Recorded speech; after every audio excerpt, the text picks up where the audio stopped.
जय जय राधा जय जय राधा जय जय राधा रमण हरि बोल जय जय राधा रमण हरि बोल जय जय राधा रमण हरि बोल जय जय राधा रमण हरि बोल अति अम्ला जन्म जगतो नासो अति अम्ला जन्म जगतो नासो लग बेसर जादू तो नासो लग बेसर जादू तो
गीता का पाठ शुरू करने जा रहे हैं। इसको शुरू करते श्री गणेश वंदना से।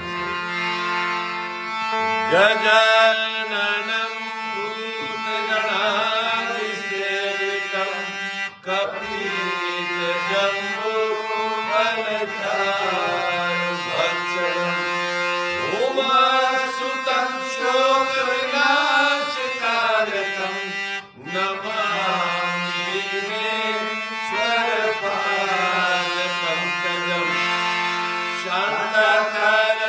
भुजगशयनं पद्मनाभं सुरेशं विश्वाधारं जगत्सदृशं मेघवर्णं शुभांगं लक्ष्मीकान्तं कमलनयनं योगिभिर्जानगम्यं वन्दे विष्णुभवभयहरणं सर्वलोकैकनाथं त्वमेव माता च पिता त्वमेव मद्गुरुः च सखा त्वमेव विद्या द्रविणं त्वमेव सर्वं मम देव त्वमेव सर्वं मम देव त्वमेव सर्वं मम देव वसुदेवसुतं देवं कंसचाणूरमर्दनं देवकी परमानन्दं श्रीकृष्णं वन्दे जगद्गुरुं श्रीकृष्णं वन्दे जगद्गुरुं श्रीकृष्णं वन्दे जगद्गुरुं गुरुर्ब्रह्मा गुरुर्विष्णु गुरुर्देवो महेश्वर गुरुर्साक्षात् परब्रह्म तस्मै श्री गुरुवे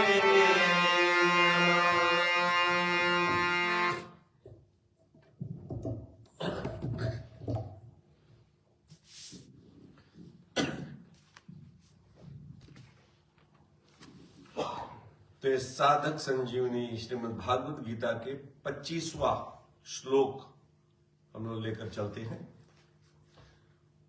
इसमें भगवान कहते हैं कि यह देही प्रत्यक्ष नहीं दिखता। देही देही मतलब आत्मा, आत्मा प्रत्यक्ष नहीं दिखता। यह चिंतन का विषय नहीं है। आत्मा को हम चिंतन नहीं कर सकते और इसमें कोई विकार नहीं है। विकार न ही बढ़े न घटे न छोटा हो, विकार नहीं। अतः इस देही को ऐसा जानकर शोक नहीं करना चाहिए। ऐसा जान जाओ कि ये प्रत्यक्ष दिखता नहीं, चिंतन का विषय नहीं, और न बढ़े न घटे न मरे न मोटाए, कुछ नहीं। यहां पर अव्यक्तोयम, अव्यक्तोयम व्याख्या करते हैं कि जैसे शरीर संसार स्थूल रूप से दिखने में आता है, शरीर दिखने में आता, संसार स्थूल रूप से दिखने में आता, वैसे ही शरीरी स्थूल रूप से देखने में आने वाला नहीं है, क्योंकि यह स्थूल दृष्टि से रहित है। ये चमड़े के दृष्टि से रहित है, तो इस चमड़े के दृष्टि से हम लोग उस आत्मा को नहीं देख सकते। आत्मा यानी परमात्मा, आत्मा परमात्मा का टुकड़ा है ना, वो दिव्य है। वो हम इस चमड़े की आंख से हम लोग को नहीं दिखाई देगा, चमड़े के मन से, बुद्धि से ये हम नहीं उनको पार पा सकते। अचिंतनीयोयम यानी मन बुद्धि आदि देखने में तो नहीं आते, पर चिंतन में आते ही है, अर्थात ये सभी चिंतन के विषय है। परंतु यह देही चिंतन का भी विषय नहीं है। मन बुद्धि शरीर ये सब चिंतन का विषय, हम उसको सोच सकते हैं कि हमारा मन कहाँ गया, हमारा बुद्धि कहाँ गया, हमारा शरीर कहाँ गया, ये चिंतन का विषय है। लेकिन भगवान बोले कि यह देही यानी आत्मा चिंतन का भी विषय नहीं है, क्योंकि यह सूक्ष्म दृष्टि से रहित है, सूक्ष्म दृष्टि से रहित है। अविकार्योयम मुच्यते, यह देही विकार रहित कहा जाता है, अर्थात इसमें कभी किंची मात्र भी परिवर्तन नहीं होता। सब का कारण प्रकृति है, उस कारणभूत प्रकृति में भी प्रवृत्ति होती है। सबके कारणभूत बोले प्रकृति है। प्रकृति है जो 5 तत्व, हमारे 5 तत्व ही पूरा के पूरा सृष्टि से बना है, 5 तत्व से ही बना है जितना सृष्टि है। तो बोले ये जो प्रकृति है उसका कारणभूत, कारण यानी उसको निर्माण करने वाला प्रकृति ही है, जिसमें हरदम विकार होती है। प्रकृति हरदम चेंजेस होती है, हर पल वो चेंजेस होता है, परंतु इस देही में किसी प्रकार की विकृति नहीं होती, क्योंकि यह कारण सृष्टि से रहित है। यह 24वें 25वें श्लोक में अच्छेद, अदहा, अक्लेश, अशोष, ये 4 बोला था ना। अच्छेद, अदहा यानी इस शस्त्र से कोई काट नहीं सकता, अदहा यानी अग्नि से जला नहीं सकती, अक्लेश है जल से इसे भिगो नहीं, अशोष जल से भिगो नहीं सकता, और अक्लेद हवा से उसको सुखा नहीं सकता। इसके अलावा भी अचल, यह आत्मा क्या है? अचल है, अव्यय है, अचिंतनीय है और अविकार है। अलावा भी उतना है। इन 8 विशेषणों के द्वारा इस देही का निषेध मुख से और नित्य सर्वगत स्थाणु और सनातन, इन 4 विशेषणों के द्वारा इस देही का विधि मुख से वर्णन किया गया है, परंतु वास्तव में इसका वर्णन हो ही नहीं सकता, क्योंकि यह वाणी का विषय नहीं है। आत्मा को हम लोग कितना भी बताए आत्मा ऐसे, आत्मा ऐसे, लेकिन बोले उसके डिस्क्रिप्शन हम लोग कभी दे ही नहीं सकते, क्योंकि ये वाणी से अलग है। वाणी वहां तक नहीं पहुंच। अभी परमात्मा, इसीलिए तो हम लोग कहते हरि अनंत, हरि कथा अनंत, क्योंकि परमात्मा अनंत, वहां तक वाणी नहीं जा सकती। कितना भी आप डिस्क्राइब करो, बहुत बहुत बहुत सुंदर है, बहुत सुंदर, अरे कितना सुंदर, वो आप डिस्क्राइब ही नहीं कर सकते हो ना। तो ऐसे यहां पर वो कहता है कि ये वाणी का विषय नहीं है, आत्मा वाणी का विषय नहीं है। जिससे वाणी आदि प्रकाशित होते हैं, उस देही को वे सब प्रकाशित कैसे कर सकते? वाणी को भी वही प्रकाश कर सकता, तो उसको कैसे वाणी प्रकाशित कर सकता? नहीं, हमारे वाणी को आत्मा ही प्रकाशित करता, तो वाणी आत्मा को कैसे डिस्क्राइब कर सकता है? अतः इस देही का ऐसा अनुभव करना ही इसका वर्णन करना है। अनुभव करना कि वो सच्चिदानंदमय है, उसका अनुभव करना ही बोले उसका जानना, उसका वर्णन करना है। तो कोई इसका वर्णन नहीं कर सकते। इसलिए इस देही को अच्छेद, अशोष्य, नित्य, सनातन, अविकार्य आदि जान ले, अर्थात ऐसा अनुभव कर ले, तो फिर शोक हो ही नहीं सकता। उसको ऐसे जान लो कि ये कट नहीं सकता, मट नहीं सकता, फट नहीं सकता, हवा पानी कुछ उसको कर ही नहीं सकते। बोले ऐसा जान लो, तो बोले आपको ये शोक नहीं होगा। संबंध, अगर शरीरी को निर्विकार ना मानकर विकारी मान लिया जाए, जो कि सिद्धांत से बिल्कुल विरुद्ध है, तो भी शोक नहीं हो सकता। यह बात आगे के 2 श्लोक में भगवान कहते हैं। भगवान अब इतना देरी आत्मा को अविनाशी अविनाशी अविनाशी, शरीर को विनाशी विनाशी विनाशी का, अब भगवान कहते हैं हे महाबाहो, अगर तू इस देही को नित्य पैदा होने वाला और नित्य मरने वाला भी माने, तो भी तुम्हें इसका शोक नहीं करना। तो देही यानी आत्मा को हरदम मरे और हरदम जिंदा हो, ऐसे मान भी लो, तो भी तुम्हें शोक करने की कोई जरूरत नहीं। भगवान यहां पक्षांतर में अथ च और मन्य से पद देकर कहते हैं कि यद्यपि सिद्धांत की और सच्ची बात यही है कि देही किसी भी काल में जन्मने मरने वाला नहीं है, इस सिद्धांत में, तथापि अगर तुम सिद्धांत से बिल्कुल विरुद्ध बात भी मान लो कि देही नित्य जन्मने और मरने वाला है, एकदम उसके ऑपोजिट मान लो कि देही जो आत्मा और नित्य जन्मने और मरने वाला है, तो भी तुम्हें शोक नहीं होना चाहिए, कारण कि जो जन्मेगा वह मरेगा ही, और जो मरेगा वह जन्मेगा ही। इस नियम को कोई टाल नहीं सकता, कोई टाल नहीं सकता। इसके लिए हम लोग को बहुत बहुत स्पीड में ठाकुर जी के तरफ चलना चाहिए ना।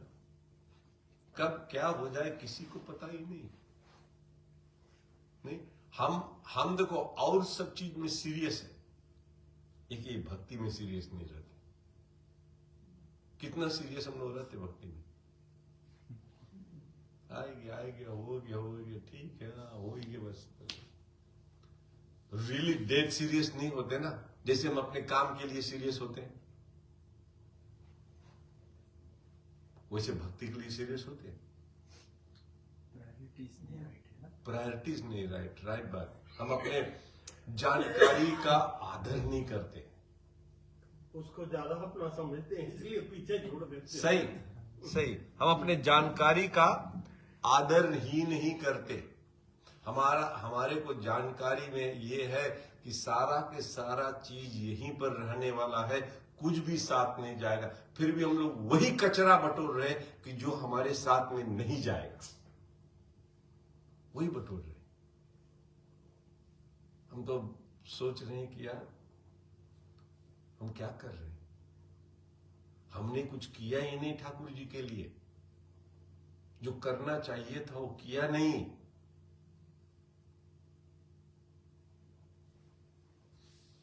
तो वही भगवान कहते हैं जो मरा वो जन्मे। मान लो वो आत्मा मरने और जीने वाला, तो बोले जो मरा वो जिएगा, जो जिएगा वो मरेगा। अगर बीज को पृथ्वी में बो दिया जाए तो वह फूल कर अंकुर दे देता है, और वही अंकुर क्रमशः बढ़कर वृक्ष रूप हो जाता है। एक छोटा सा बिया बट वृक्ष बन जाता है। एक बिया, छोटा सा बिया वो डालो, फिर उसमें सॉफ्ट होएगा, फिर उसमें फूटेगा और उसमें अंकुर आएगा और बट वृक्ष बन जाता है। इतना बड़ा विशाल बट वृक्ष।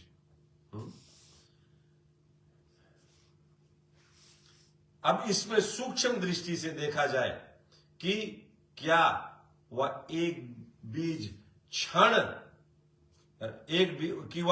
एक क्षण भी एक रूप से रहा?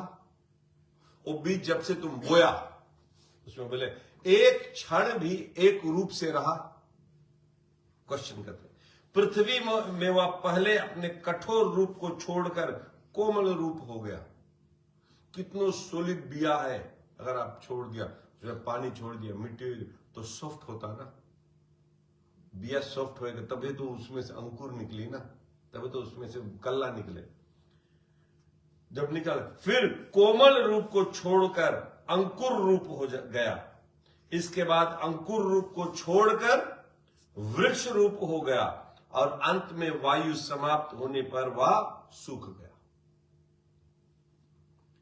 इस तरह बीज एक क्षण भी एक रूप से नहीं रहता, प्रति क्षण बदलता रहता।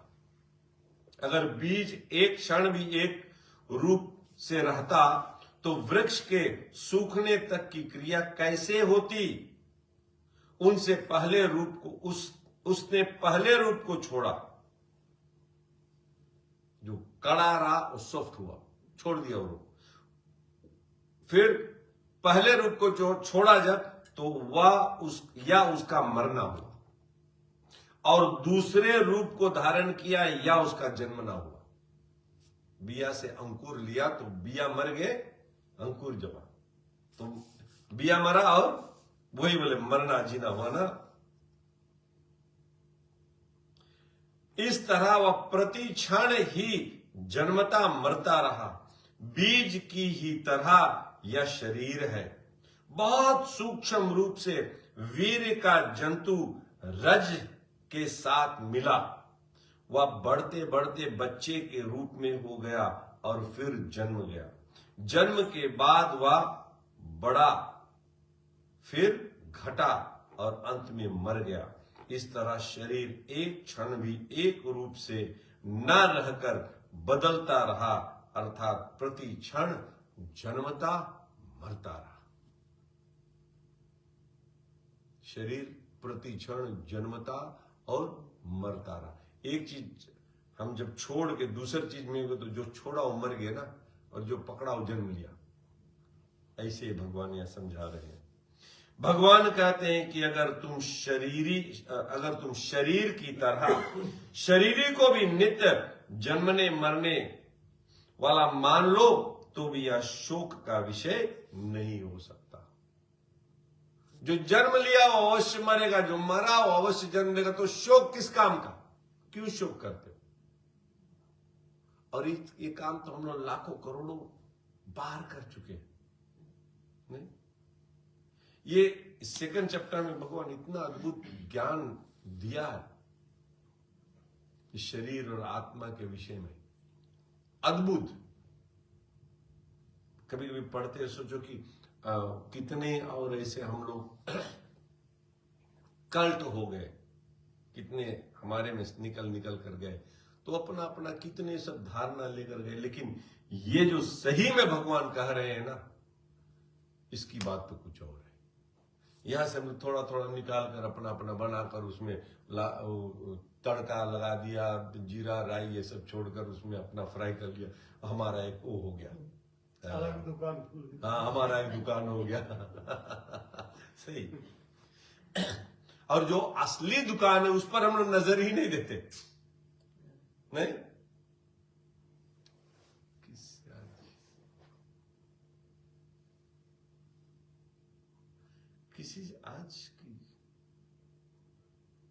मैं किसी से बात कर रहा था तो वो बोलता था, मैं उनसे एक बात पूछा, आज ही बात कर रहा था वो, तो उसने कहा, अपनी बेटी के विषय में बता रहा था, उसने कहा कि बेटी मेरी वो डॉक्टर हो गई ना, तो फिर भी कहती कि वो कहता था कि वो अभी श्रीमद् भागवत गीता वो पढ़ना चालू किया, लेकिन बोले मैं उनको श्रीमद् भागवत गीता का थोड़ा वो प्रोत्साहन नहीं देता हूं, मैं उनसे कहता हूं कि रामायण पढ़। मैं कहा ऐसा क्यों भैया? बोले रामायण हमारे गृहस्थ जीवन का बोले अच्छी तरह से बताता है, और बोले गीता त्याग और वैराग की बात करता है।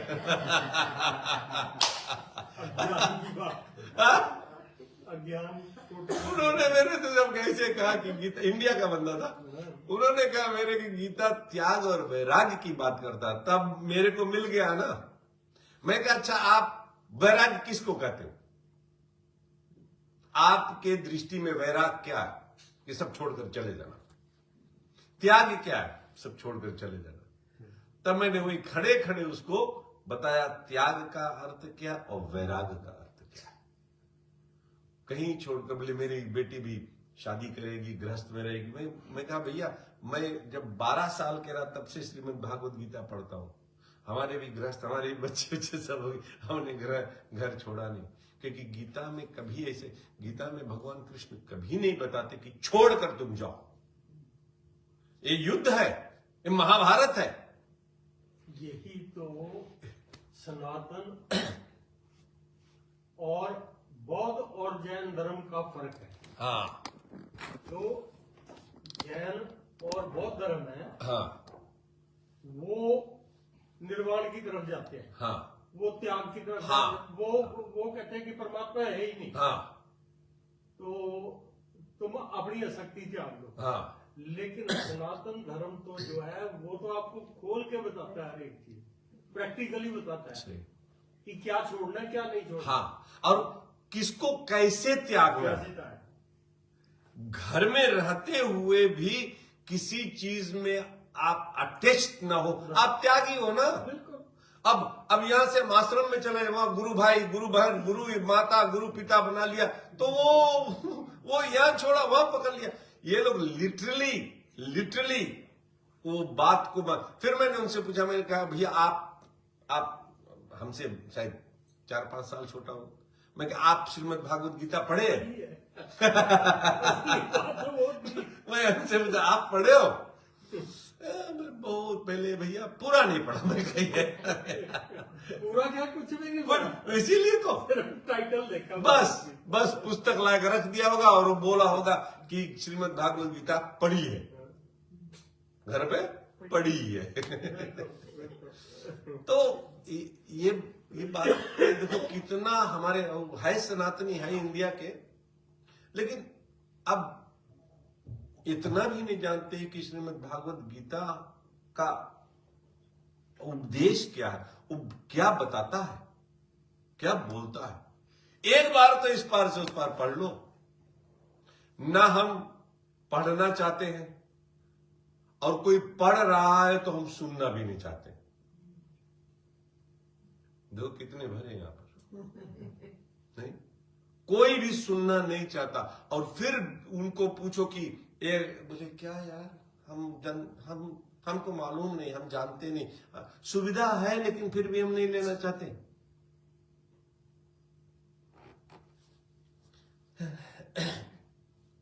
हाँ, तो मेरे को आश्चर्य हुआ, भैया बोले कि वो गृहस्थ जीवन में रामायण उपयोगी है, श्रीमद् भागवत गीता नहीं। मैं कहा वो इतना भी शुक्र है कि उसने कम से कम कोई तो राह पकड़ा। नहीं, वो ये कह रहा कि रामायण मेरी बेटी पढ़ती नहीं है, अभी श्रीमद् भागवत गीता पढ़ रही। मैं प्रोत्साहन दे रहा हूं कि ये छोड़ो और वो पढ़ो। मैं क्या शुक्र है परमात्मा का, कुछ तेरे ऊपर कुछ कृपा है। कम से कम तो उसको। मैंने कहा कि भैया आप भी पढ़ो गीता, आप एक बार इस पार से उस पार पढ़ कर देखो। केवल इसमें नहीं कि बटोरते रहो, अपने वो धंधा में है, वो चलाओ है, ये नहीं, पढ़ कर देखो कि क्या है। पढ़े ना, अभी तो सत्संग तो करे, कहीं ना कहीं तो जाए। लेकिन आजकल तो यूट्यूब क्या दुनिया भर के सही उपदेश मिलते हैं। हाँ। लेकिन ये तो है ना कि एक बार टाइम तो डिवोट करना पड़ेगा 100%। तो लोग तो वो भी नहीं करते। नहीं तो कैसे मिलेगा? फिर वही कहेंगे कि कोई हिंदू के विषय में कोई कुछ बोल दे तो फिर हम दुविधा में बन जाएगा। अच्छा हाँ ये तो ठीक, फिर धर्म परिवर्तन कर देंगे। क्योंकि पैदा हुई की जरूर मृत्यु होगी और मरे हुए का जरूर जन्म होगा। इस जन्म मरण के प्रवाह का परिहार अर्थात निवारण नहीं हो सकता। इससे बच हम नहीं सकते हैं, ये होगा ही होगा, जन्मना मरना, इससे बोले हम निवारण नहीं है, इनको हम मिटा नहीं सकते, ये तो होगा ही होगा। अतः इस विषय में तुम्हें शोक नहीं करना चाहिए। पूर्व श्लोक के अनुसार अगर शरीरी को नित्य जन्मने और मरने वाला भी मान लिया जाए तो भी यह शोक का विषय नहीं हो सकता, कारण कि जिसका जन्म हो गया वह जरूर मरेगा और जो मर गया वह जरूर जन्मेगा। इसलिए कोई भी इस जन्म मृत्यु रूप प्रवाह का परिहार यानी निवारण नहीं कर सकता, क्योंकि इसमें किसी का किंच मात्र भी बस नहीं चलता। या जन्म मृत्यु रूप प्रवाह तो अनादि काल से चला आ रहा है और अनंत काल तक चलता रहेगा। इस दृष्टि से तुम्हारे लिए शोक करना उचित नहीं। ये हमको मिटाना है।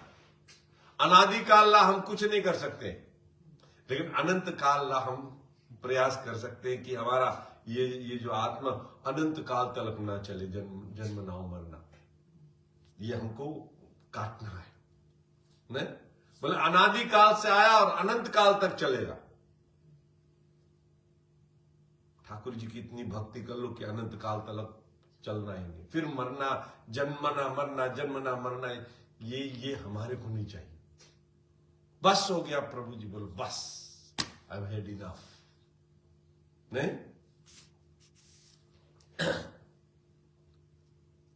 इस दृष्टि से तुम्हारे लिए शोक करना उचित नहीं है। ये धृतराष्ट्र के पुत्र जन्मे हैं तो जरूर मरेंगे, है?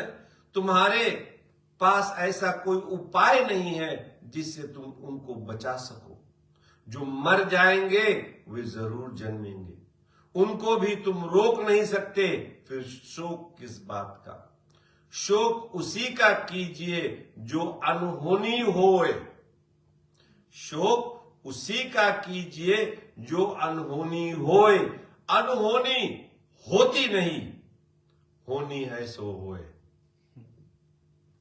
हम सोचते हैं कि अनहोनी होएगा ना, अनहोनी कभी होती नहीं, हो जो होना है वो होता। हम बोले अनहोनी होएगा, बड़ा सुंदर यह बोले ना, अपनी अपनी सोच है ना। हाँ, शोक उसी का कीजिए जो अनहोनी होए। अनहोनी होती नहीं, होनी है सो होए। जो अनहोनी तो शब्द ही नहीं है ही नहीं, ये तो हम लोग लगा दिए। हमने दिल को तसल्ली देने के लिए कर। हाँ, ये अनहोनी हो गया। नहीं, जो होना है सो होए।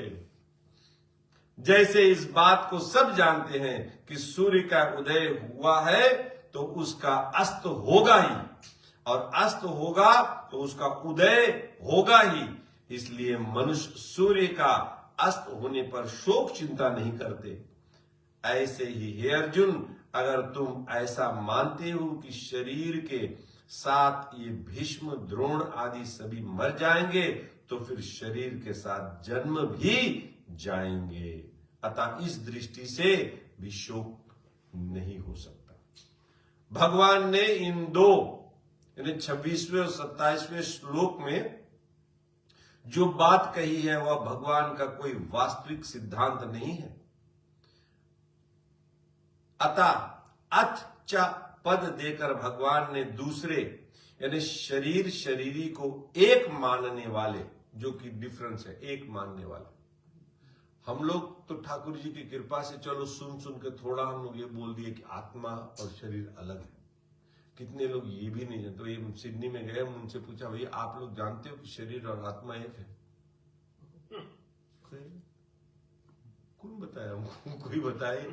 इतने घुले मिले हम लोग शरीर को ही आत्मा मानते। वही भगवान यहाँ कहते हैं जो शरीर को ही आत्मा मानते हैं और आत्मा को ही शरीर मानने वाले होते हैं ना, पक्ष की बात कही है कि ऐसे सिद्धांत तो है नहीं, पर अगर तू ऐसा भी मान ले तो भी शोक करना उचित नहीं है।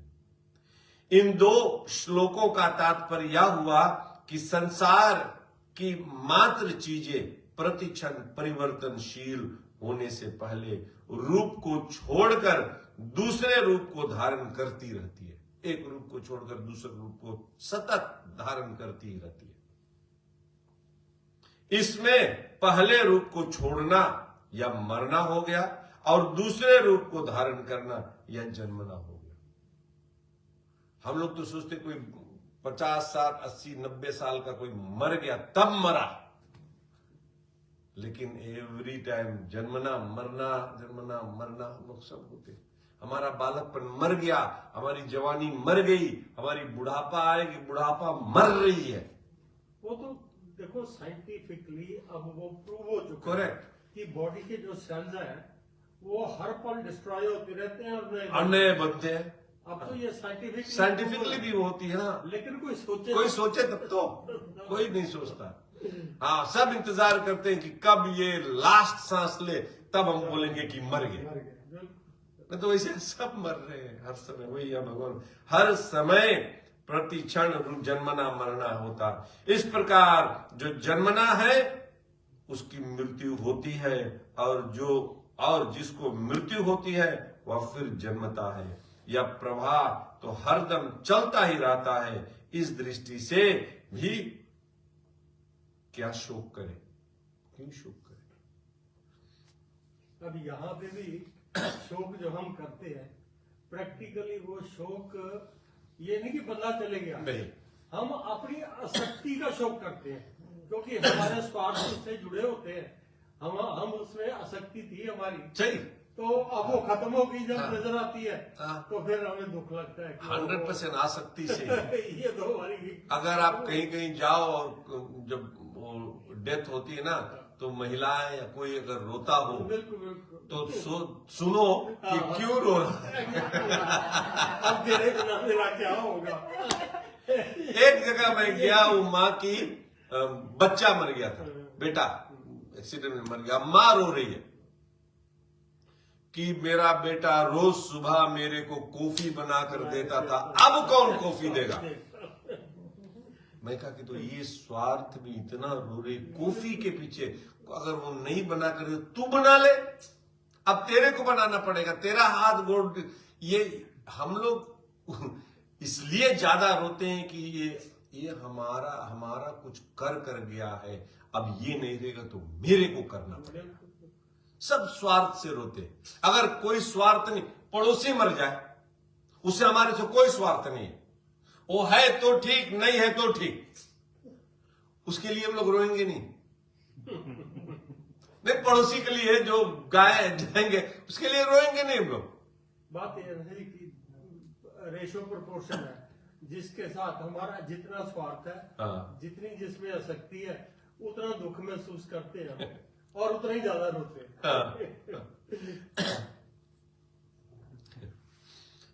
पीछे के 2 श्लोकों में पक्षांतर की बात कहकर अब भगवान आगे के श्लोकों में बिल्कुल साधारण दृष्टि की बात कहते हैं।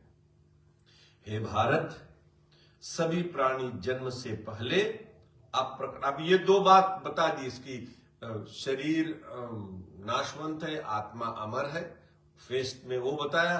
फिर उन्होंने बता दिया कि अगर आप मान लो कि शरीर और आत्मा दोनों मरते हैं और जीते हैं तो भी शोक करने की बात नहीं, ये 2 श्लोक में दोनों बता दिया।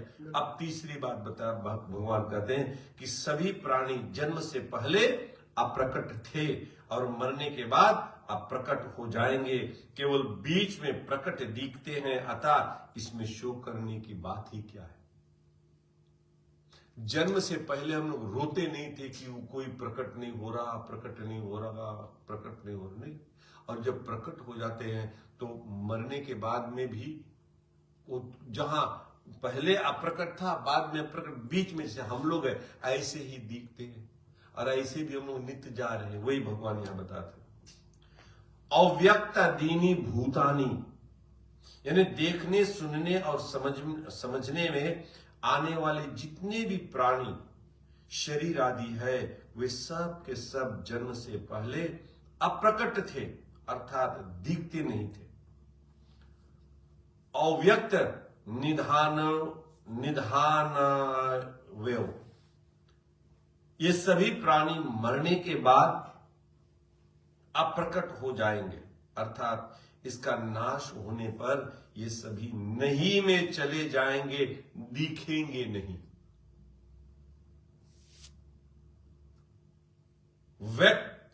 व्यक्तम मध्यानि, ये सभी प्राणी बीच में, अर्थात जन्म के बीच और मृत्यु के पहले प्रकट दिखाई देते हैं।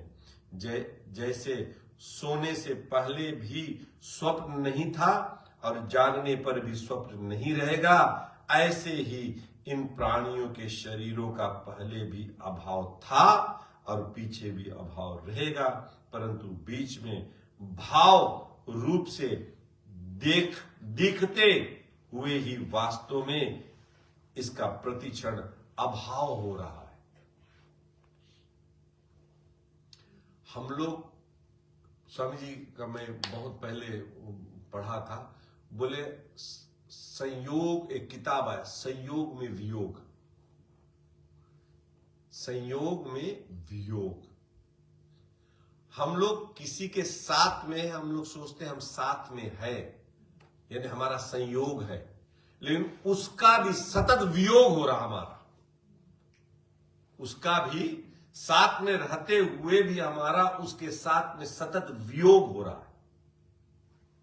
अभी हम लोग यहां आए हैं, इसका संयोग है, लेकिन इसमें आधा घंटा चला गया, तो ये संयोग, हम लोग सोचते संयोग है, लेकिन ये भी वियोग ही है। संयोग में ही वियोग है सतत। मेरे को उस समय लगा, मैं कहूं वाह, क्या ये बात तो मैंने कभी सुनी नहीं। संयोग में वियोग, संयोग हम लोग सोचते कि नहीं, हम लोग मिल गया, हाँ ये ना, यस अब, लेकिन वो भी सतत वियोग में जा रहा है। जिस तरह टाइम जा रहा है उस तरह वियोग। कितनी बड़ी बात, कितनी उधर हमारी दृष्टि ही नहीं रहती। सिर्फ मिलना संयोग है। हाँ नहीं, हाँ आप संयोग, लेकिन मिलने के बाद तो वियोग शुरू हो गया हाँ ना। मिलते वक्त भी हमारा वियोग है, मिलते वक्त भी हमारा वो तभी मीटर चलता है। हम मिलने से पहले भी वियोग में थे, मिल भी गए तो भी वियोग, और मिलने के बाद भी हमारा वियोग चलता था। ये बात मेरे को घर कर गई। मैं कहा क्या अद्भुत बात बोला संत स्वामी जी ने। हर जगह हर समय कोई ऐसी बात नहीं बोलता कि सतत संयोग में भी सतत वियोग हमारा हो रहा है, सतत नहीं। हम लोग बच्चों के साथ में, पत्नी के साथ में 20, 30, 40 साल बिता देते हैं। हम सोचते हमारा संयोग नहीं, वियोग हो गया। 30, 40 साल खत्म हो गई, वियोग हो गया, चला गया। हम सोचते हैं हमारा संयोग, लेकिन सतत वियोग हो रहा है। यह अद्भुत बात है।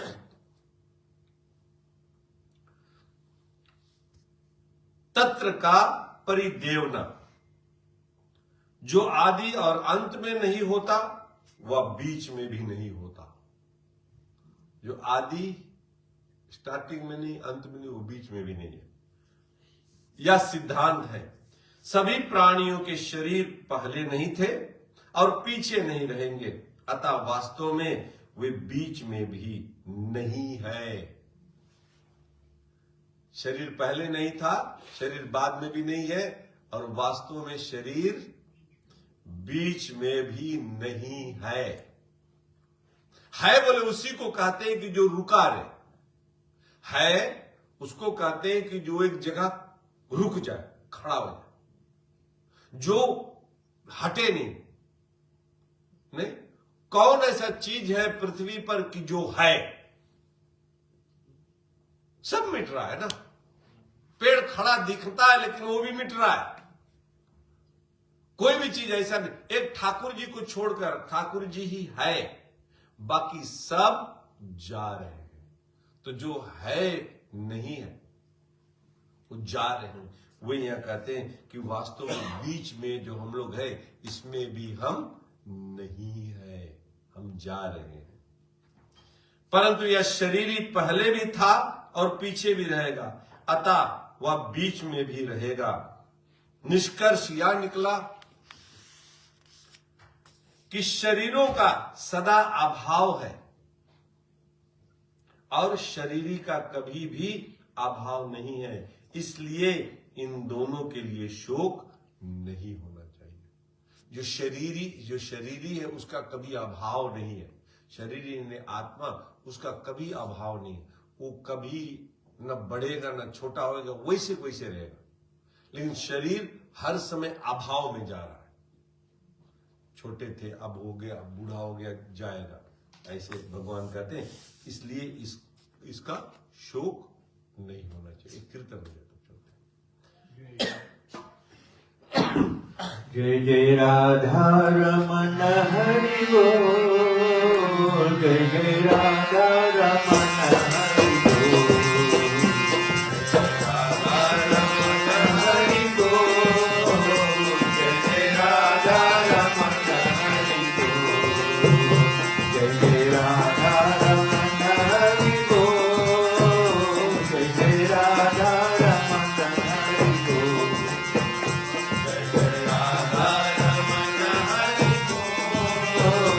जय जय राधा रमन हरि बोल, हरि बोल, हरि बोल, हरि बोल, हरि बोल, हरि बोल, हरि बोल, हरि बोल, हरि बोल, हरि बोल, हरि बोल, हरि बोल, हरि बोल, हरि बोल, हरि बोल, हरि बोल, हरि बोल। जय राधा रमन हरि बोल, जय जय राधा रमन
राधे बोल राधे बोल राधे बोल राधे बोल जय जय राधा रमण हरि बोल जय जय राधा रमण हरि बोल जय जय राधा रमण हरि बोल जय जय राधा रमण हरि बोल जय जय राधा रमण हरि बोल जय जय राधा रमण हरि बोल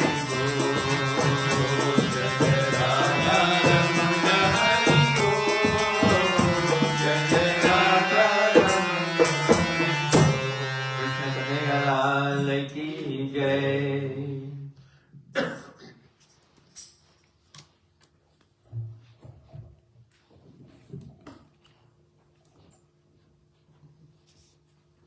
जय हो प्रभु। अब भगवान शरीरी की अलौकिकता का वर्णन करते हैं। शरीर यानी आत्मा की अलौकिकता। बड़ा सुंदर इस ये जो श्लोक है इसमें बड़ा सुंदर भगवान कहते हैं, आनंद आएगा। बोले कोई शरीरी को आश्चर्य की तरह देखता है, आत्मा को कोई आश्चर्य से देखता है, वैसे ही अन्न कोई इसका आश्चर्य की तरह वर्णन करता है, कोई वर्णन करता है इसका, और अन्न कोई इसको आश्चर्य की तरह सुनता है नहीं, और इसको सुनकर के भी कोई नहीं जानता। कितने लोग इसको सुनकर भी नहीं जानते। अब भगवान उसको डिस्क्राइब करेंगे कि क्या क्या है।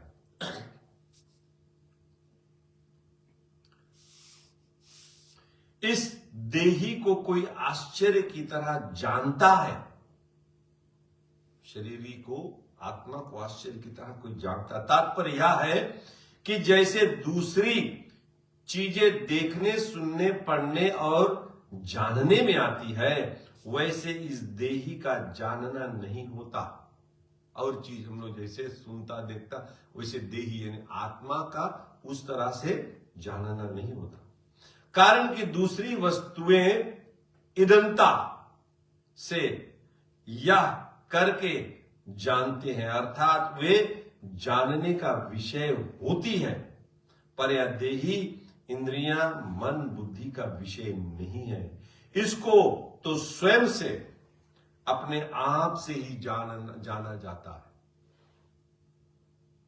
स्वयं से जाना जाता, अपने आप से।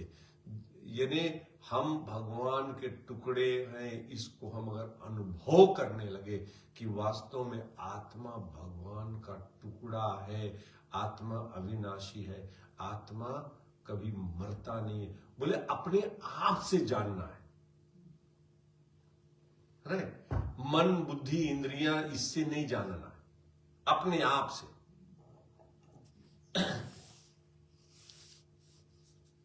इसको तो स्वयं से, अपने आप से जाना जाता है।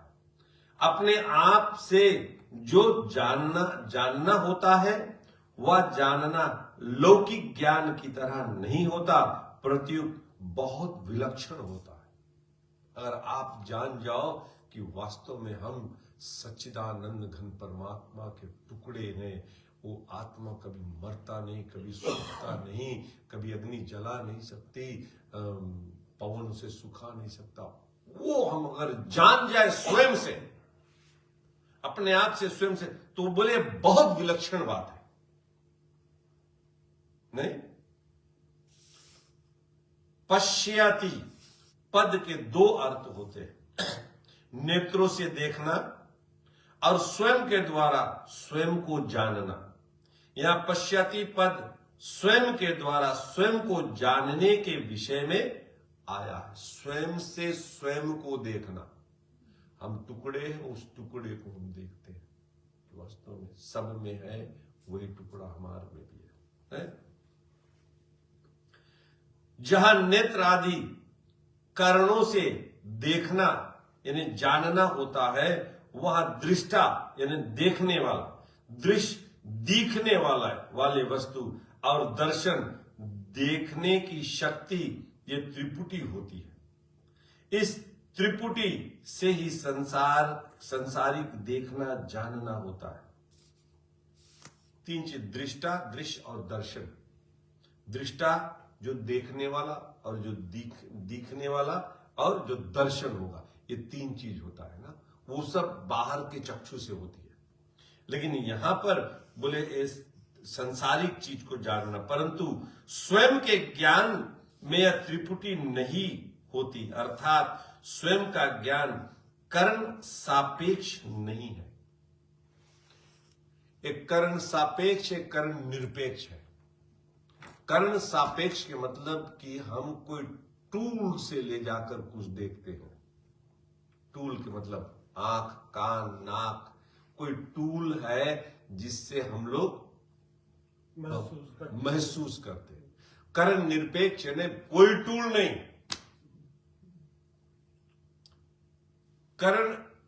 हम लोग कर्ण सापेक्ष से भगवान को देखना पाना चाहते हैं, लेकिन भगवान कर्ण निरपेक्ष से मिलता, कर्ण सापेक्ष से नहीं।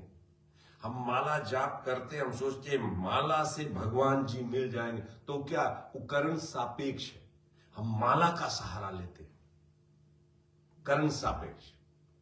कीर्तन गाते हैं, हम सोचते कीर्तन से ठाकुर जी मिल जाए, तो कीर्तन हमार टूल हो गए, ये उससे नहीं मिलेगा। कीर्तन से भगवान नहीं मिलेंगे। साधन करते करते करते करते हम साधन निरपेक्ष हो जाए,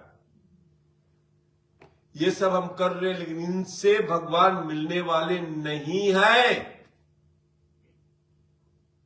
हार जाए हम साधना करते करते कि ठाकुर जी बस लग गई, बहुत दौड़ा प्रभु जी, बहुत सरेंडर स्टेज है। टोटल होना चाहिए सरेंडर, लेकिन टोटल। भागते भागते प्रभु जी थक गए, अब हे डिनफ। भागना है, कर्ण सापेक्ष करना है, ये तो स्टार्टिंग है, लेकिन इसी में नहीं रुकना है। कर्ण सापेक्ष होते होते कर्ण निरपेक्ष हो जाना चाहिए कि इससे ही नहीं मिलेगा, इससे ही नहीं मिलेगा, इससे ही नहीं मिलेगा। जब हम अपने आप को शरीर, अपने आप को कोई साधन, हम अपने आप को साधन शून्य बना ले, साधन करते करते साधन शून्य हो जाए, नाम जाप करो, सोचो हम कुछ भी नहीं कर रहे, कीर्तन गाओ, सोचो हम कुछ भी नहीं कर रहे, साधन शून्य हो जाए, तब उसे कर्ण निरपेक्ष कहते हैं। छोटा सा भी हम कुछ आसरा ले लेंगे इसका, इसका, तो कर्ण सापेक्ष हो जाएंगे। तो वही यहां भगवान कहते हैं,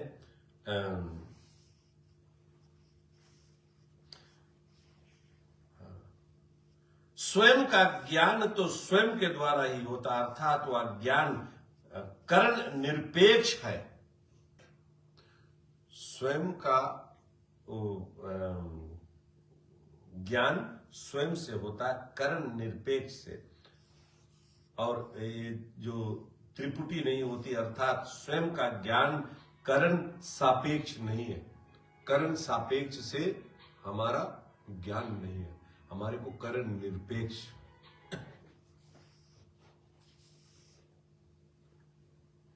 जैसे मैं हूं, ऐसा जो अपने होनेपन का ज्ञान है, इसमें किसी प्रमाण की या किसी करण की आवश्यकता नहीं है। राइट, हम हैं, आत्मा है, इसमें कोई प्रमाण, कोई उसके आपके सर्टिफिकेट नहीं मिला कि हम हैं। आपके सर्टिफिकेट की कोई जरूरत नहीं, हम है, हम जानते कि हम है, ये होना चाहिए। राइट, इसमें किसी प्रमाण की या किसी करण की, करण यानी नाम जप से हमको नहीं पता चलेगा कि आत्मा है हमारा, कीर्तन से नहीं पता चलेगा कि हमारे में आत्मा है। समझे? राइट, भगवान के चौखट पे ऐसा हमें पता नहीं चलेगा कि हम है, हम यानी आत्मा है। उसमें तुम्हें कोई एफर्ट नहीं लगाना पड़े कि हम है, हम जानते कि हम है। तो वही बोले ये करण की आवश्यकता नहीं है, हमारे में करण की आवश्यकता नहीं, अपने आप को पाने के लिए करण की आवश्यकता नहीं। हम है तो है, ऐसे परमात्मा है तो है। इस अपने होनेपन को इदमता से अर्थात दृश्य रूप से नहीं देख सकते। इस अपनेपन से इदमता यानी हम अपन आंखी से, मन बुद्धि से हम अपने आप को नहीं देख सकते, क्योंकि आंख चमड़े का है, ये सब चीज, और जो मैं हूं ना वो अविनाशी है, तो इससे हम नहीं देख सकते। कितने लोग जो मर रहे हैं ना उसको सॉलिड बॉक्स में बंद कर दिया और देखे कि आत्मा निकल कर कैसे जाएगा। साइंटिस्ट लोगों कितनी बार देखे वो आत्मा को पकड़ने या आत्मा को देखने की कोशिश करते। आत्मा आया निकल कर कहां चला गया किसी को पता ही नहीं चला। सॉलिड ग्लास पूरा सील प्रूफ ग्लास करते, फिर भी कोई आत्मा को देख नहीं सकता, क्योंकि ये आंख से हम, चमड़े के आंख से हम आत्मा को नहीं देख। आत्मा अविनाशी है। इसका ज्ञान अपने आप को ही होता है, अपने आप को ही ज्ञान होता कि हम है, नहीं कि कोई बताए पड़े कि तुम है। ये तो हम जानते हैं कि हम है ना, बोले अपने आप से। यह ज्ञान इंद्रिय जन या बुद्धि जन नहीं है। इंद्रियों से और बुद्धि से हमको ये नहीं पता चलता कि हम है तो है। इसलिए स्वयं को, अपने आप को जानना आश्चर्य की तरह है। मतलब अपने आप को जानना एक बिग शौक है, आश्चर्य की तरह है। हम मान लो हम अपने आप को जान गए तो कितना शौक हमें लगी, आश्चर्य लगी कि हम अपने आप के, कौन पावे इसे, कौन खोजे अपने आप के, कौन खोजे। लेकिन बोले जो पाए जाए है ये जानना, अपने आप को जानना आश्चर्य की तरह है। वही तो भगवान यहां बोले ना, शरीर को आश्चर्य से देखता है, आश्चर्य की तरह वर्णन करता है। तो जो पा जाते अपने आप को ना, वो आश्चर्य से पाते, वाह हमने पा लिया, अविनाशी को पा लिया। नहीं जैसे अंधेरे कमरे में हम किसी चीज को लाने जाते हैं तो हमारे साथ प्रकाश भी चाहिए और नेत्र भी चाहिए, अर्थात उस अंधेरे कमरे में प्रकाश की सहायता से हम उस चीज को नेत्रों से देखेंगे, तब उसको लाएंगे। परंतु कहीं दीपक जल रहा हो और हम उस दीपक को देखने जाएंगे तो उस दीपक को देखने के लिए हमें दूसरे दीपक की आवश्यकता नहीं पड़ेगी, क्योंकि दीपक स्वयं प्रकाश है। समझा? आत्मा स्वयं प्रकाश है। आत्मा के देखे के लिए हमें दूसर दीपक नहीं लायक पड़ी। नहीं, आत्मा के देखे के लिए हमें मन, इंद्रियां, बुद्धि ये नहीं लगाई पड़ी, क्योंकि वो ऑलरेडी जल रहा है। एक दीपक जल रहा, वहां हम जाएंगे तो हमें दूसरे दीपक लेके नहीं जाए पड़ी, क्योंकि ऑलरेडी है वहां पर स्वयं प्रकाश। वह अपने आप को स्वयं ही प्रकाशित करता है। ऐसे ही अपने स्वरूप को देखने के लिए किसी दूसरे प्रकाश की आवश्यकता नहीं है, क्योंकि यह देही यानी स्वरूप स्वयं प्रकाश है। अतः यह अपने आप को ही अपने आप को जानता है, अपने आप से ही अपने आप को जानता है। स्थूल, सूक्ष्म और कारण ये तीन शरीर हैं। अन्य जल से बना हुआ स्थूल शरीर, ये स्थूल शरीर जो दिखने वाला, यह स्थूल शरीर इंद्रियों का विषय है। इस स्थूल शरीर के भीतर 5, ये स्थूल शरीर इंद्रियों के विषय है, मन, बुद्धि, चित्त, इसमें सब आ जाती है, सब देख सकते हैं। लेकिन इनके भीतर जो है,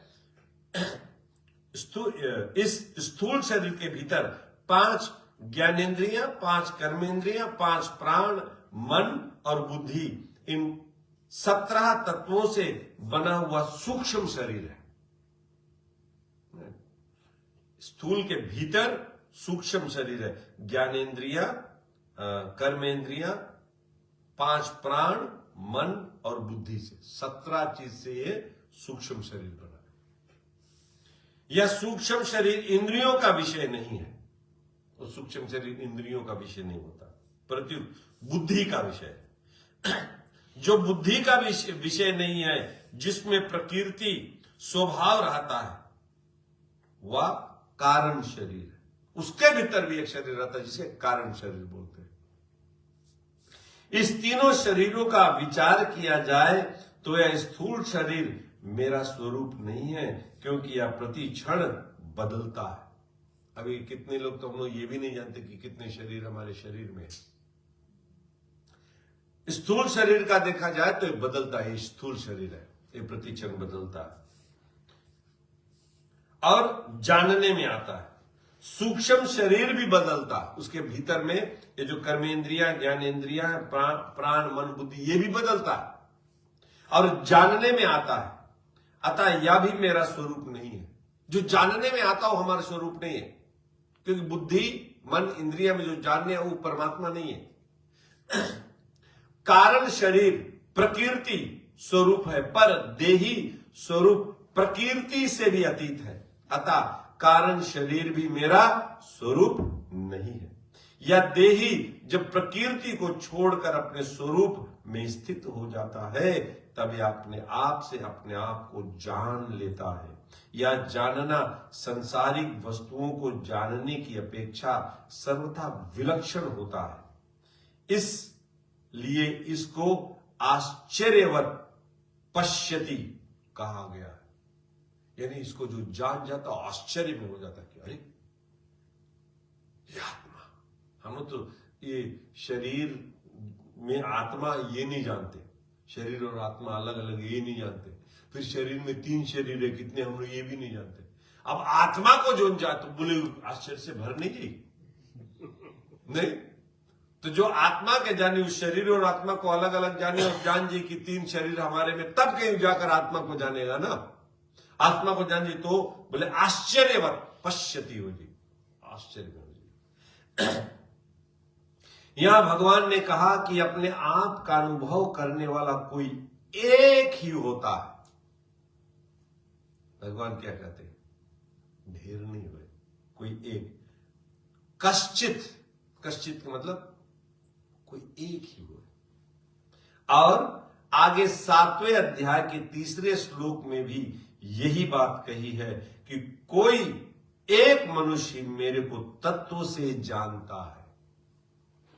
अपने आत्मा को जान लेना, इसका मतलब तत्व से जानना।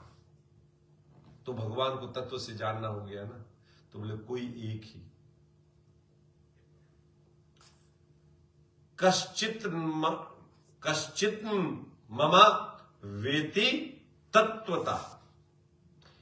इन पदों से ऐसा मालूम होता है कि इस अविनाशी तत्व को जानना बड़ा कठिन और दुर्लभ है।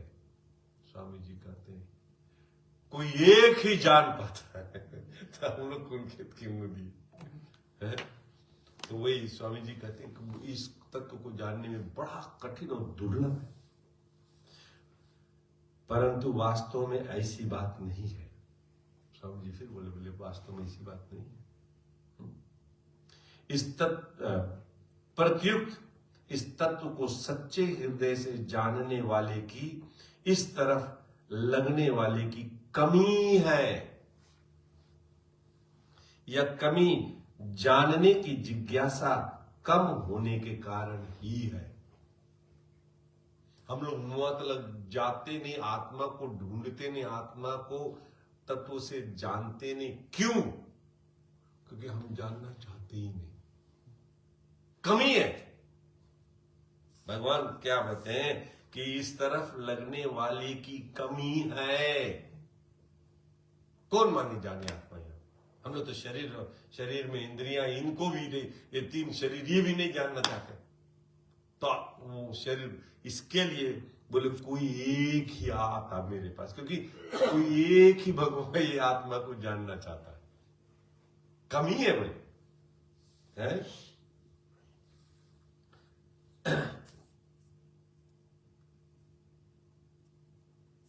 आश्चर्य वदति तथैव चान्य, ऐसे ही दूसरा पुरुष इस देही का आश्चर्य की तरफ वर्णन करता है। हम लोग देखे थे क्योंकि देखना फैशनेबल ना, तो हम लोग देखने की कमी इसलिए देख नहीं पाते। अब दूसरा कि कोई आश्चर्य से वर्णन करता है, क्योंकि यह तत्व वाणी का विषय नहीं है। आश्चर्य से हम लोग वर्णन करता है, लेकिन ये वाणी का विषय नहीं, वाणी से अलग है। जिससे वाणी भी प्रकाशित होता है, वह वाणी उसका वर्णन कैसे कर सकता है? आत्मा से ही वाणी प्रकाशित होता है ना, तो ये उसको कैसे कर सकता है? उसका वर्णन कैसे कर सकता है? जहां से अभी जो पावर हाउस से पावा आवे, तो लौट के पावर हाउस का वर्णन कैसे कर सकते हैं? हम तो एक बल्ब है छोटा सा ना, तो पावर हाउस का कैसे वर्णन कर सकते हैं? पावर हाउस तो डिफरेंट है और जो बल्ब है वो डिफरेंट है ना। वही यहां कहते हैं, जो महापुरुष इस तत्व का वर्णन करता है, वह तो शाखा चंद्र न्याय की तरह वाणी से इसका केवल संकेत कर सकता है। वाणी से उसके तरफ संकेत कर सकता है, जिससे सुनने वाले का इधर लक्ष्य हो जाए। अतः इसका वर्णन आश्चर्य की तरह ही होता है। सुनने वाले का इधर कि चलो हम खोजी, हम है कौन, हम है कौन, खोजी चल, जैसे बोला नहीं इसमें कमी है, तो जो बोलता है, जो वहां तक पहुंच गया, वो बोलकर हमारे को उधर चलाने का प्रयास करेगा। यहां जो अन्य पद आया है, इसका तात्पर्य यह नहीं है कि जो जानने वाला है उससे या कहने वाला अन्य है, क्योंकि जो स्वयं जानेगा ही नहीं, वह वर्णन क्या करेगा? अतः इस पद का तात्पर्य यह है कि जितने जानने वाले हैं उनमें वर्णन करने वाला कोई एक ही होता है। जो जान गया वो क्यों वर्णन करे? क्योंकि वर्णन उसका हो ही नहीं सकता, तो कैसे? कोई एक ही कर सकता उसका वर्णन। कारण कि सब के सब अनुभवी तत्वज्ञ महापुरुष उस तत्व का विवेचन करके सुनने वाले को उस तत्व तक नहीं पहुंचा सकते। वर्णन कर कोई वहां तक नहीं पहुंच, वो स्वयं जो है ना, स्वयं से उधर चलना है। कोई बोले भैया ये आत्मा आत्मा आत्मा, तो उससे कुछ होने वाला नहीं है। स्वयं आप मर के ईश्वर की नजर आता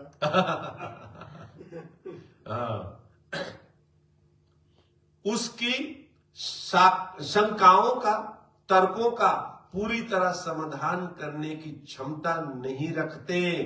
अतः वर्णन करने वाले की विलक्षण क्षमता का द्योतन करने के लिए ही या अन्य पद दिया गया है।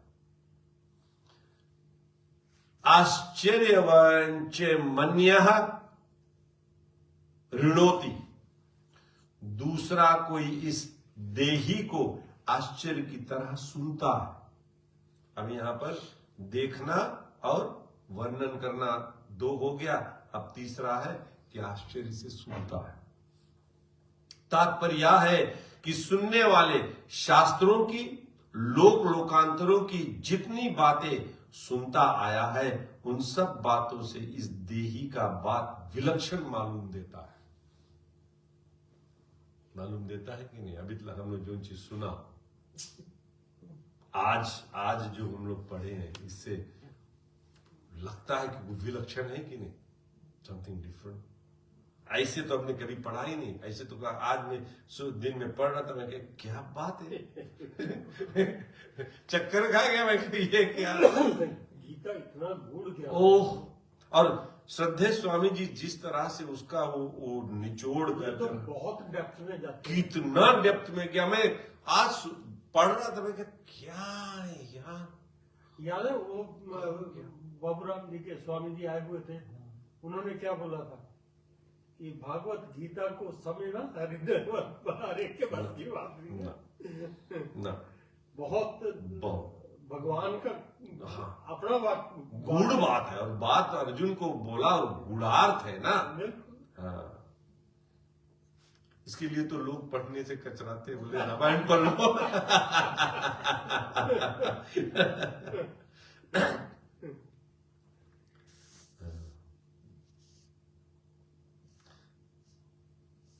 लोक तात्पर्य यह है कि सुनने वाला शास्त्रों की लोकांतरों की जितनी बातें सुनता आया है, उन सब बातों से इस देही की बात विलक्षण मालूम देती है। कारण कि दूसरा जो कुछ सुना है वह सब का सब इंद्रियां, मन, बुद्धि आदि का विषय है, परंतु यह देही इंद्रियों आदि का विषय नहीं है, प्रत्युत इस इंद्रियों आदि के विषय को प्रकाशित करता है। अतः इस देही की विलक्षण बात या आश्चर्य की तरह सुनता है। कह रहे ये कैसे? ये तो मैंने कभी सुना, आश्चर्य से सुनता है। यहां अन्य पद देने का तात्पर्य है कि जानने वाला और कहने वाला, इन दोनों से सुनने वाला यानी तत्व का जिज्ञासु अलग है।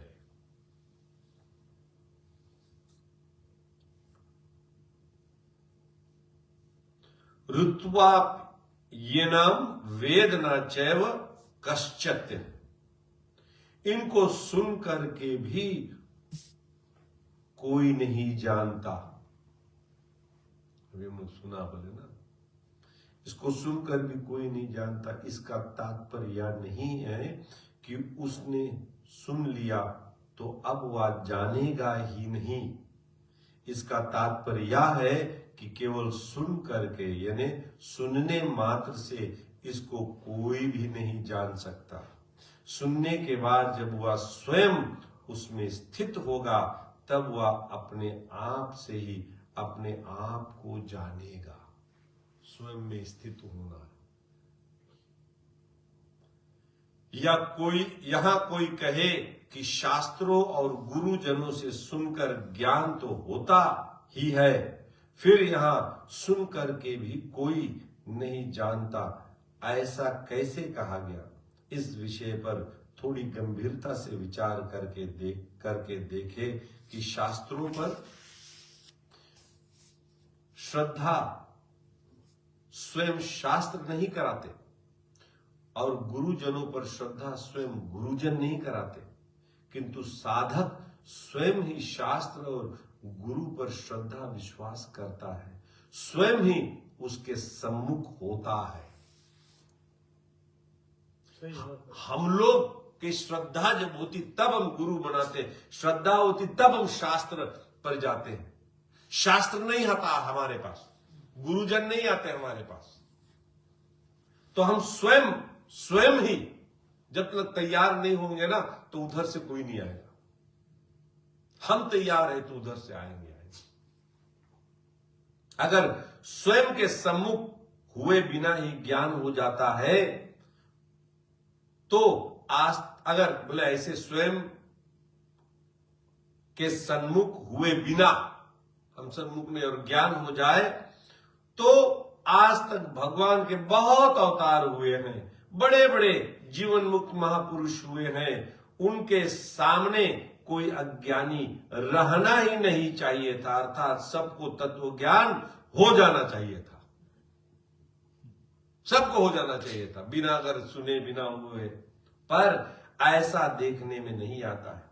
श्रद्धा विश्वास पूर्वक सुनने से स्वरूप में स्थित होने में सहायता तो जरूर मिलती है, पर स्वरूप में स्थित स्वयं ही होता है। उसमें स्थित स्वयं को होना है। वो आपको प्रोत्साहन देगा, आपको रास्ता बताएगा कैसे कैसे, लेकिन वहां अंतर जाने के लिए स्वयं को ही होना है। अतः उपर्युक्त पदों का तात्पर्य तत्व ज्ञान को असंभव बताने में नहीं, प्रत्युत उसे करण निरपेक्ष बताने में है। यहां भगवान ये बताते हैं कि स्वयं की जिज्ञासा यानी स्वयं को प्राप्त करने के लिए करण निरपेक्ष होना है। कोई साधन से नहीं, सुनने से, बोलने से, ये करने, कोई साधन से हम अपने आप को नहीं पा सकते। हम तो है अपने आप में ना, लेकिन उनको पहचानना है।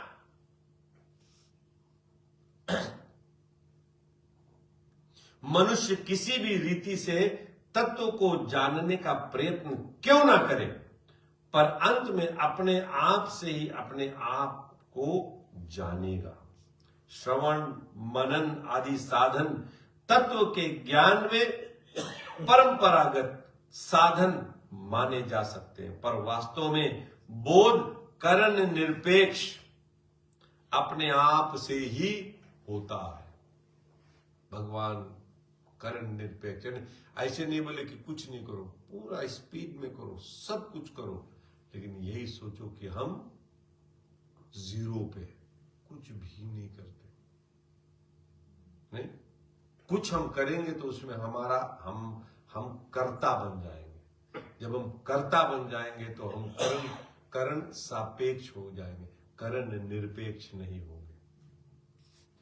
अपने आप से अपने आप को जानना क्या होता है? अब यहां पे स्वामी जी बताए क्या होता है। एक होता है करना, एक होता है देखना, और एक होता है जानना। करने में कर्मेंद्रियों की, देखने में ज्ञानेंद्रियों की, और जानने में स्वयं की मुखता होती है। ज्ञानेंद्रियों के द्वारा जानना नहीं होता, नहीं, प्रत्युत देखना होता है, जो कि व्यवहार में उपयोगी है। स्वयं के द्वारा जो जानना होता है वह दो तरह का होता है। एक तो शरीर संसार के साथ मेरी सदा भिन्नता है। अब स्वयं को देखना कैसे बोले? स्वयं को ये देखना कि शरीर और संसार के साथ में हमारा भिन्नता है, हम और वो अलग है, टोटल टू डिफरेंट। शरीर और संसार अलग है और परमात्मा अलग है। एक तो शरीर संसार के साथ मेरी सदा भिन्नता है, और दूसरा परमात्मा के साथ मेरी सदा अभिन्नता है। परमात्मा से हम अभिन्न नहीं है, और संसार और शरीर से हम भिन्न यानी अलग है। दूसरे शब्दों में, परिवर्तनशील नाशवान पदार्थों के साथ मेरा किंची मात्र भी संबंध नहीं है, और अपरिवर्तनशील अविनाशी परमात्मा के साथ मेरा नित्य संबंध है। अब यहां लाइक कितना सिंप्लीफाई कर दी, इतना सब घूम के यहां लाइक कितना सिंप्लीफाई कर दी। ऐसा जानने के बाद फिर स्वतः अनुभव होता है। उस अनुभव का वाणी से वर्णन नहीं हो सकता, वहां तो बुद्धि भी चुप हो जाती है। समझ में आया? बोल बांके बिहारी लाल की जय हो, जय हो।